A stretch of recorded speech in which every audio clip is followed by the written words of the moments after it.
On the buy side, I think the media has created this frenzy of fear of missing out for buyers. I think the buyers are in this market of, if I don't buy now, I'm going to miss out on this wonderful opportunity to buy a house. There'll never be another opportunity like this in my lifetime.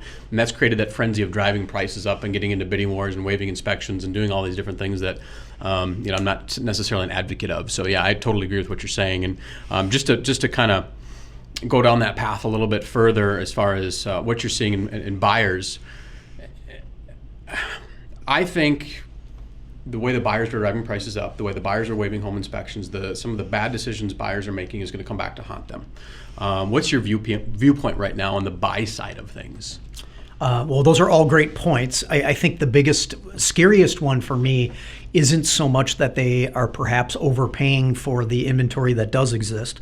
I think the bigger scare is the removal of the inspections. I think there's a lot of houses being sold that are in average repair or maybe need some work, and the buyers are walking into it somewhat blind because they are desperate to find homes.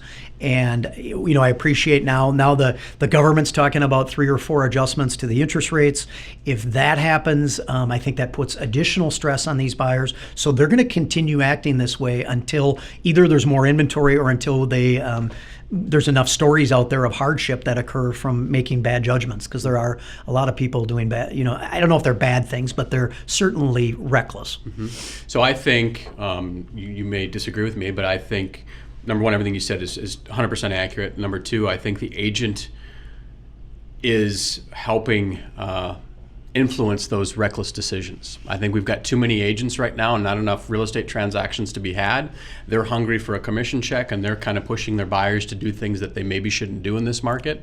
And I think that has negatively affected things. So I don't know. Yeah, no, I think that's true. And for me, and this is just a personal thing, and we probably don't have time to go into this, but there is a strategy out there with this thing called an escalation clause, which I know you're familiar with, and I just think that's a dangerous way to be buying houses, and I try to have my buyer's agents not use them. However, we continue to lose properties when we don't use them. So you're kind of being forced from the buyers. I have 3 or 4 buyer's agents on my team, and they feel a little bit like their hands are tied. If their buyers really want a house, they may need to go down the route of that. And I don't think that's a fair way to try to buy a house for a buyer.